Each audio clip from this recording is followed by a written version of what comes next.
Hello everyone and welcome back to the Nancy Musa Network. Don't forget to like, comment and subscribe so every time I drop a video you guys will be the first to know. And of course share this video, follow me on Instagram at TBME Podcast for all my videos on black marriage and relationships. Now today we're out of the office into somebody else's office. Dee Chef, we're with Dee Chef, the one and only. Now Dee, she owns a African and black food kitchen catering service, and we're in her beautiful kitchen today where it's all going down. As you can see all the ingredients behind there because she stays busy. You co-own this business, don't you? Yes. And you do things like jollof fries, macaroni cheese. Tell our audience what else you just what I asked earlier. So it started off with African food. I'm Nigerian, so it started off with Nigerian food, should I say. And then as time has gone along with my clients and experimenting, it's kind of turned into like soul food or like black people food. So Nigerians don't eat mac and cheese. I don't think we have any cheese dishes in our country. No, but I think like other countries, I know, as a staple dish. There's no there isn't that. So I've kind of fusioned some food. So my fried rice won't necessarily taste like the Nigerian party fried rice. Okay. Do like the normal imashe stew. I do meat pies. But then I fusioned something, so you might get like a cheesy meat pie rather than like a cheesy beef patty, and then agege bread sandwiches, which will be like your English sandwich but with agege bread, and it's got like plantain, the yam and egg.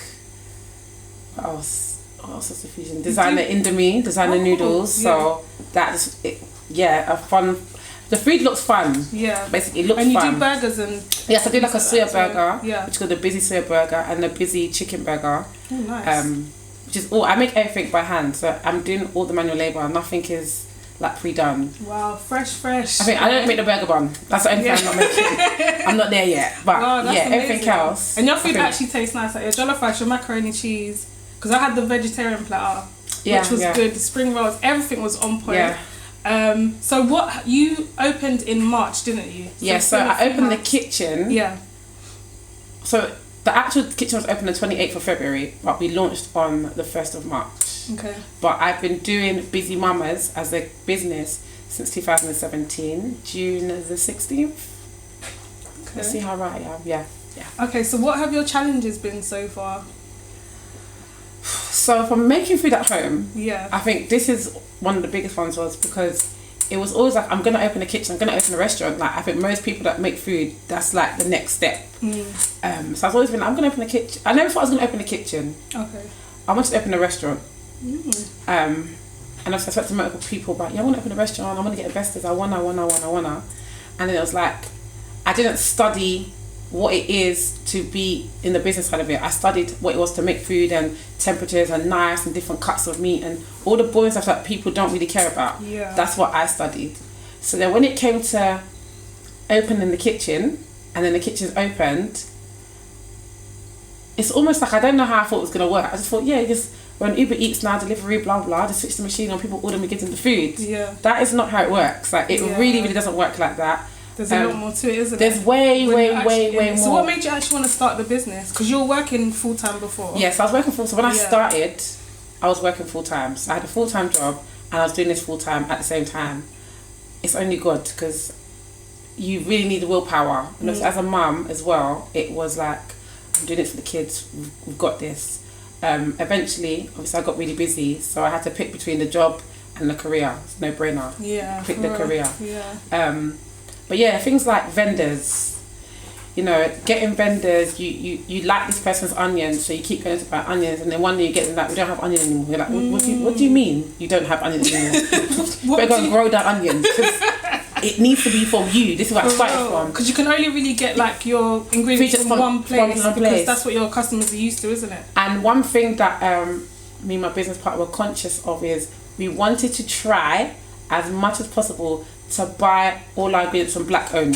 Yeah, for real. So that was something we were conscious about doing. Obviously, that's not always possible. Because sometimes uncle will just tell you, it's finished. You're like, okay, we ain't got it. I ain't got it. So it's like, well, if you ain't got it, you ain't got it. So that was something to do. That supplies. The vendors like Uber Eats, Deliveroo, they take a very big percentage.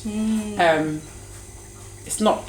I can tell you, I can share it because it's out there. So they take 35% plus VAT. Wow. So you can only imagine if you're selling something for £8 and then you now put it on delivery for £8, you're going to get how much from that? But then you have to ask yourself, if I now make it £15 to get the £8, who's really going to buy this thing for £15 when I know that it's this price? So that was a big challenge for me, because at first, I remember when I first got the invoice from delivering UBs, and I was like, oh yeah! And I went down, I thought, huh? I was like, that's a top part. This is how much you made, how much I'm paying you. I'm like, wow, whoa, like this is, it's mad. So obviously, again, that's a matter. Go back to the drawing table, because I'm calculating how much I've made, not how much I'm getting. Yeah. And then you have to factor in rent. So doing it from home, I don't pay no rent. I don't pay anything. Whatever my rent is already paid, my gas and electric. So then when you're doing food, you're thinking, okay, I've got to pay rent. I've got to buy the ingredients, my gas, all these other things. And people are like, oh, why is it not £8? Bro, I pay rent. Yeah. I pay rent, I pay gas. And that's what people don't realise as well. Yeah. It's different from doing it at an actual kitchen, in a place where you rent out versus your house. Like, prices have to go up. Inflation is real, guys. Gas and electricity. It's a real thing. When I look at it, I'm like, oh wow, okay. And then you look at it and think, just ask your mum to make rice for you then, because at this point it's not even making sense anymore. Like, let's make a loss. Yeah, I can't make a loss. Like, and then another thing is that used to play my brain is like, oh, it's a bit expensive, or is that it? And I'm thinking, but you don't go Hakkasan, you got all these other places. No, I don't see you questioning the Chinaman why his rice is £18 and he's giving you a handful of rice. But I'm giving you a good, wholesome, made with love plate for £8. You're telling me, why is it so expensive? It's like, rate me please. Like, no, for real. And I guess when people really like know the quality of your food and your business, that's the people that we want, guys. Not people that we like, why is this that much? So how do you, because you've got 4 kids. Yeah. And I've got 2 kids. And I'm like, damn, how do you juggle having a full-time business, career, and having 4 kids as well? Tell us how you do it, please. Because if I'm being honest, I have mum guilt sometimes. I definitely have mum guilt. I'm not going to act like I don't have it. I definitely have mum guilt sometimes. I think, and then I try to play catch up and do the most. But now I'm getting better at managing it, because I'm like, at the end of the day, I'm not going outside to play. I'm not going out every day to party. So I'm actually going to work. So sometimes they come to the kitchen. Like, sometimes after school they come in here. They don't do nothing but eat and can I have? Because it's like a sweet shop to them. I sorted drink, I sorted this, I sorted that. Can I have that? Can I have that? Can I have that? But I've got a nanny. So I have a full-time living nanny. That has been my saving grace. So in terms of my support system, my nanny is my support system. Because it's good having like your mum and your dad and your uncle and all that stuff. But at any given time, I've got to go do this. This happened. That happened. And it's like, I'm running the business. What do you mean you've got a doctor's appointment at 3 o'clock? That's like prime time for me. Kids finish school, so I need you to not have a doctor's appointment at 3 o'clock. You need to have it at 9 a.m. So I had to get a full-time nanny. So that has been my thing, because obviously that person's job is solely to look after my kids.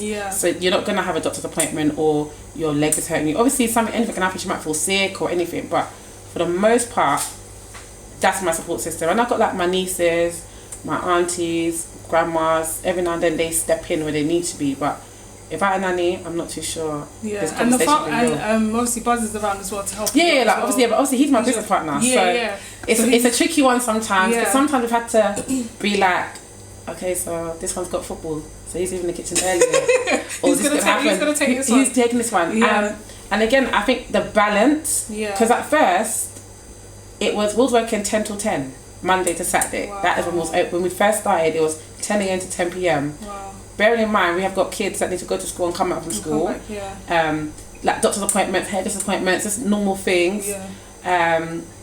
So you guys open from Monday to Saturday. So when do you find time to like go to the cinema with the kids or go like do things with the kids? Because obviously Sunday is one day, and obviously you got to do house stuff as well. Being a woman, you have to have your day for chores, you have to have your day for the kids. So how do you balance? Because I don't really see, I won't be getting home at 10 o'clock 11 o'clock and start cleaning. So now I've just got a cleaner now, because I'm okay, good. I just said it makes sense. I actually can't come and kill myself, for real. Because at first, like I said, I had mum guilt, so I didn't have a balance. I can now say, as of today, I'm creating a balance. Still don't have one.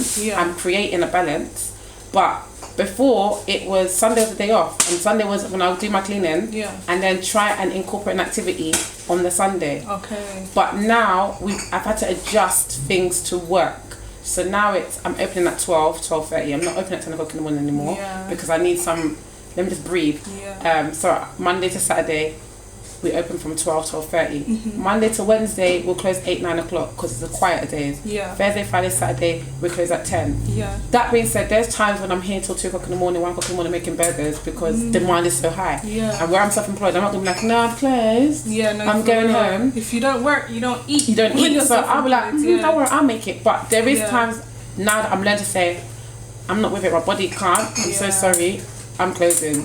Or I've got to close for an hour, so I've got to take my son to football and come back. Or I've got a GP appointment that I've got to go and do, and I've got to come back. So I've had to work around it, and that's when they say believe in your source. The food is that good, you'll wait. No, for real. I know you want it next day, today's not available, you're going to have to come tomorrow.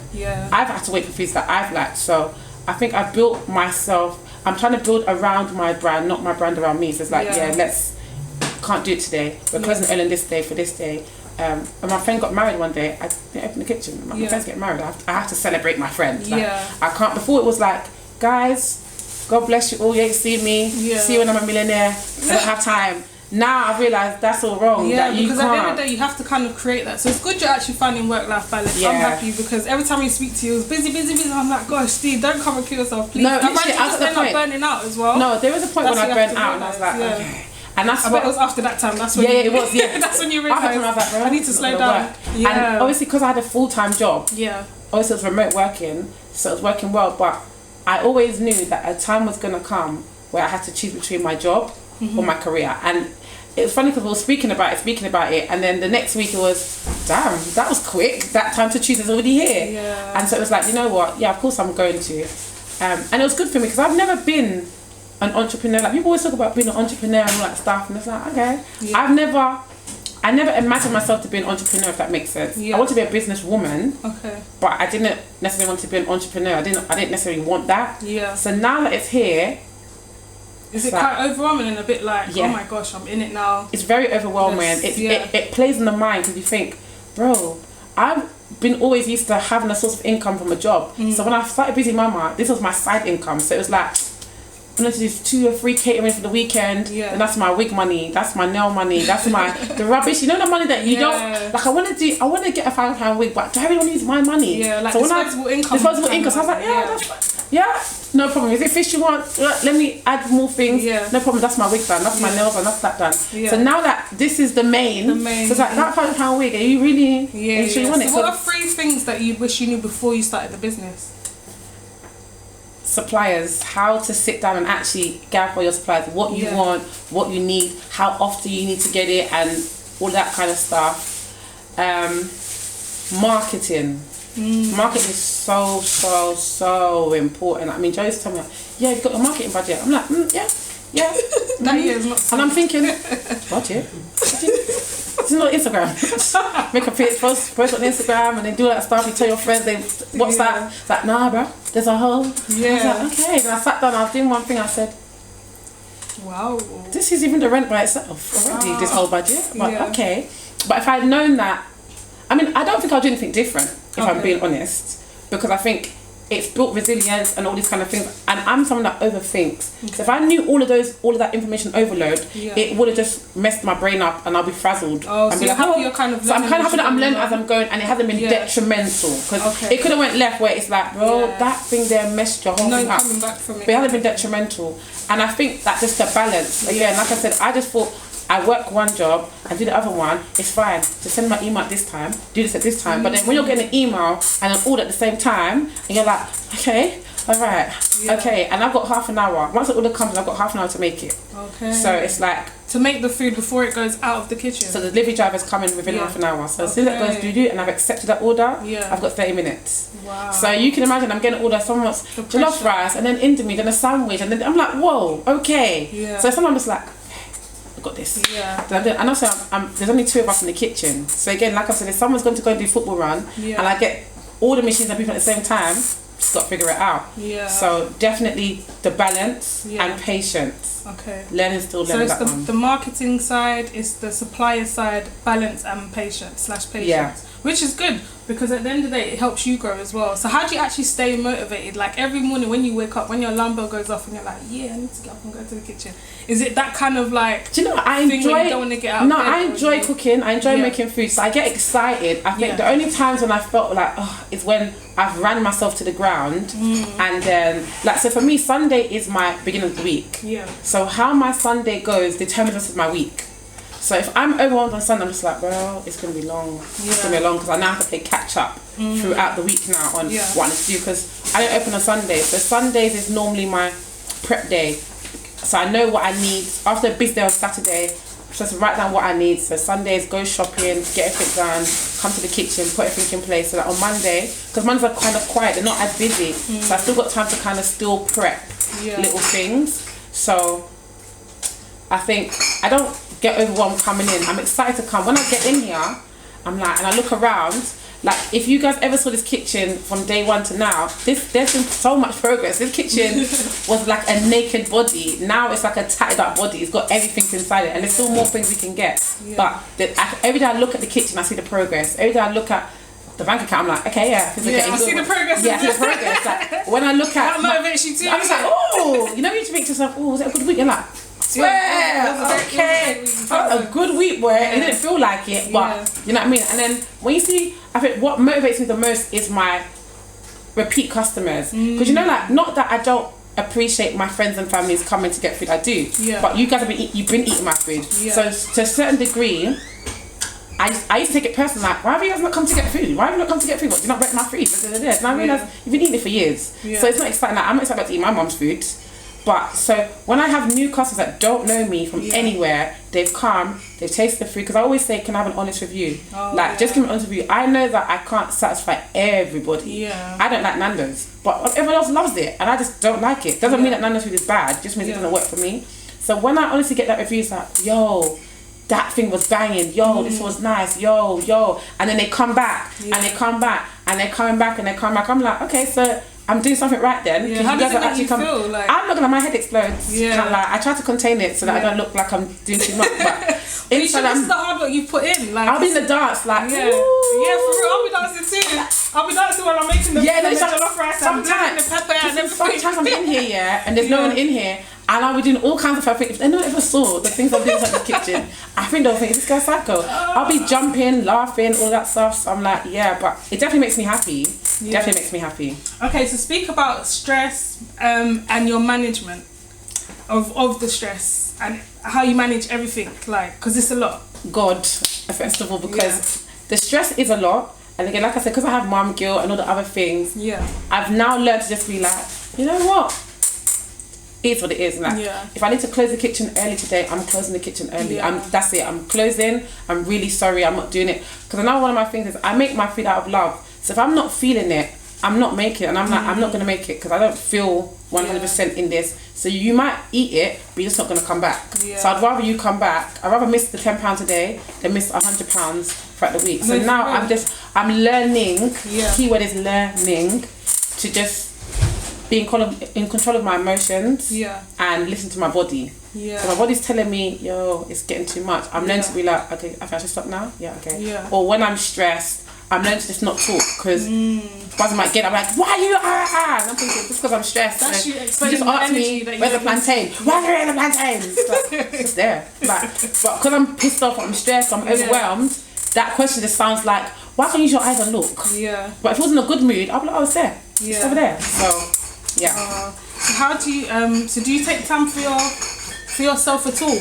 Within not the right 7 now. days that exist. But you can't. That's the thing, you can't, because obviously the nanny's working out early. You come home, you still got, even with the nanny, I still have to be a mum. I still got to make sure they're breathing when I come home. Like, they're still breathing. That the house looks, hair looks okay. Like, you know, because nanny looks after the kids. So I have to provide the stuff